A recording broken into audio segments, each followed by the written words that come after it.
I often have discussions with my friends in the mixed race community, and one of the things that we were discussing just recently was and were people who are of mixed race heritage who loathe themselves. They hate themselves. They think badly about themselves. They think in a condescending way, thinking down upon themselves about their mixed race heritage. My name is Robert Lee Taylor, born in Washington State, moved from Washington State at some point to the Midwest, Chicago, Illinois, where my father retired after he left the military after 20 years of honorable service to the U.S. He, my brothers, and relatives have lived in Chicago for decades. I visited my father, lived there, took up residency, and then moved to the East Coast of the U.S. before ultimately moving overseas. And I have maintained connections and associations with fellow mixed-race persons, people, and this notion that people of mixed-race heritage sometimes hate themselves is strange to me because I've never been wired in that way. Sometimes I think, well, maybe I'm alien, maybe I'm, not from planet Earth, perhaps I'm just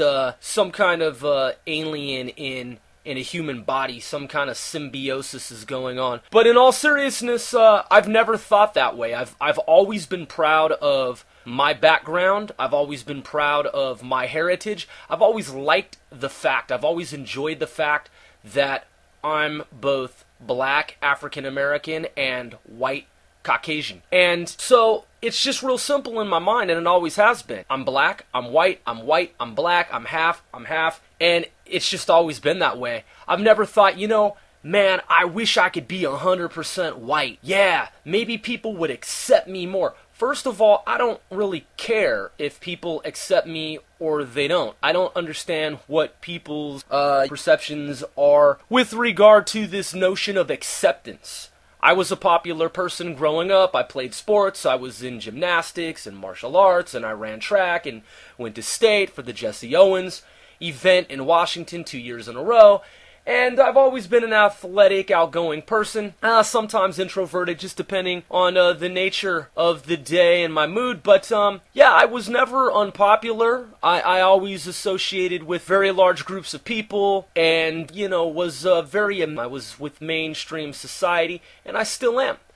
Some of my opinions are unpopular amongst my peers because I don't always see eye to eye with various politicians. And for example, I don't see eye to eye with the president on over 90%, 99% of what he views, of his views in the world. And I don't agree with the presidency or the the administration. And so in that regard, I have liberal friends, people who I would consider to be somewhat friends and friends, and definitely friends, a mix of different types of friends, different degrees of friends. And yeah, some of my friends are liberal. I have some very good friends who are liberal, and we just agree to disagree. I tend to be more conservative about things and issues. But yeah, back to the issue of race. I've never understood why it's sick and it's pathetic in my mind that someone would be wired in such a way that she would want to be more of one thing, one race, or one color, or one shade or hue of the spectrum than the other. Just to be accepted. I never thought that as I was growing up. I never thought, oh, I wish I were 100% black, African American. It's always just been an equal split right down the middle. I'm hybrid in Korea. In Korea, someone might say, I'm hybrid, or I'm mixed. I don't have a problem with that. It's not derogatory. Because, when you really look at the genealogy of people and you look at their bloodlines, people are mixes of many different things. And some people think that they're, in their view, thoroughbred. They think that they're 100% one thing, but as it turns out, they were wrong. They might have a white relative down the bloodline, or a black relative, or someone from a different group that they didn't know about. They might have a relative who was Native American or Latino, Chinese, or anything. I mean, you don't know. I mean, unless you trace your bloodline and you're absolutely certain. So that's just always been how I've been, is that I'm proud of who I am. I've never lost sleep over the fact that I'm 50-50, that I'm mixed, and I see the world becoming more and more gray, not in a pessimistic way, but in a Zeta Reptilian way, if people follow me on, if they catch my drift. I mean, it's just this whole, Hollywood concept of these gray aliens, big bulbous eyes, And I mean, if you think about it, millions of years from now, what are humans going to look like if humans keep and continue to mix? If we keep mixing and continuing to mix, then the whole world is in a sense going to be a gray world. So, who knows? Maybe these Zeta, maybe these Zeta types, these aliens, these ETs, maybe they are us in the future or on some other level, and we're just here to evolve and to learn. But neither here nor there, just as an analogy and just, to take from popular lore, movies. That's really the way I see the world, is that the world is increasingly not so homogenous. It's inhomogeneous, and I've never had a problem with who I am. Ever. Speaking with some of my friends in the mixed race community, it's come to my attention that some of my friends during their early childhood were harassed by white folks, white people who were racist in different parts of the U.S. and different places around the world, or they were harassed by people from different races, different ethnic groups. And so as children, these individuals at some point, sometime in their lives, they had, for whatever reason, thought momentarily, temporarily, that they wished that they were all, white, or all black, or all one thing, or all this, or all that, so that they would be more accepted by one particular group. Now, that's as a child being intimidated by dangerous, racist, grown men and women, people who are violent and, who, would treat a child in a very dangerous, menacing way. So I could understand how a child would feel that way. Though I never felt that way. Living in the Pacific Northwest, I was always just like, fuck these racists, man. I'll burn their fucking houses down. I'll just burn them to the fucking ground, Even as a small child, I just remember seeing crosses burned on lawns of, different homes. Someone actually did that to my house as a youth. One of the neighbors across the street was some guy from the South, and he actually burned a little cross on the lawn out in front of our home, and he tacked a sign onto the front of our home that said, "Niggers get out." It actually said, "Niggers get out." And he had a little effigy, a little, what was supposed to be a black person. And it was just, it was very racist. And so my mother, turned him in to the authorities and into the police. And he was reported to law enforcement.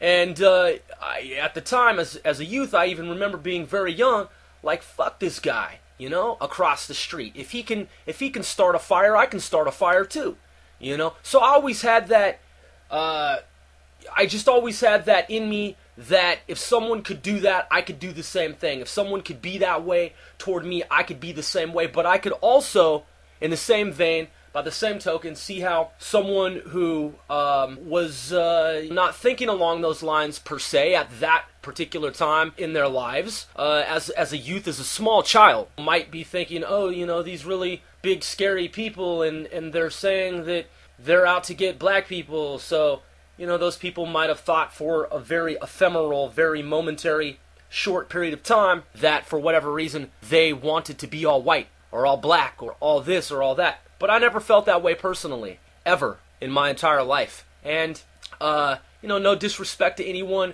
who was intimidated in such a way that they had to think those things. Their human nature just made them think that they would want to be all one thing or something else. But as an adult, if someone is an adult and thinks that he or she is mixed race but would be better off being all black or all white, that's just wrong. In my mind, that's bad wiring. that's self-hatred, that's self-loathing, and it makes no sense in my mind. It doesn't compute in my mind, it doesn't register. If someone is beyond the age of 18, is an adult, beyond the age of 25, 20s, 30s, I mean, as an adult, someone who still has those types of feelings that a child who was being attacked or could have been attacked or being intimidated by grown folks, by grown people at such a young age, and had those just primal, primitive thoughts to become something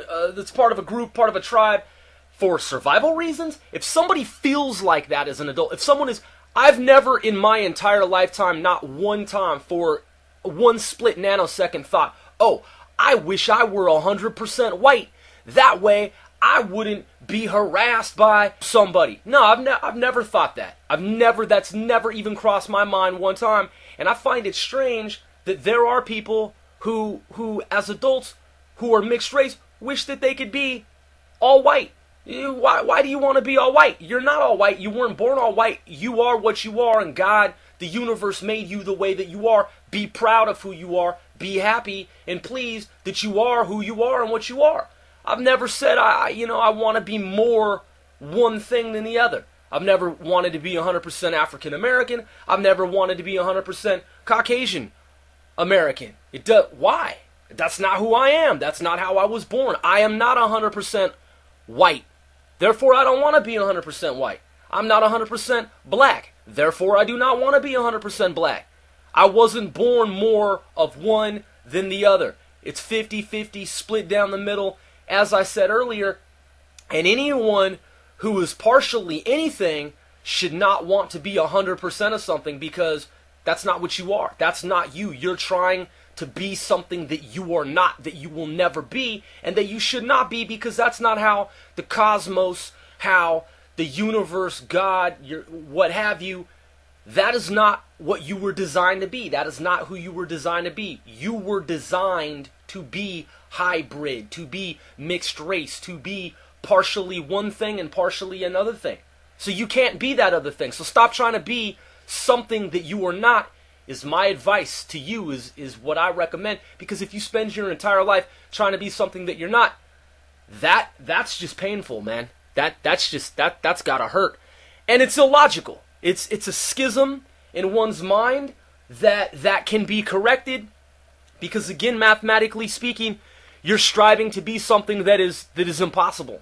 You cannot possibly, nothing is impossible. Maybe in some other alternate universe you are 100% one thing, as opposed to being partially, but not in the universe that you're in currently.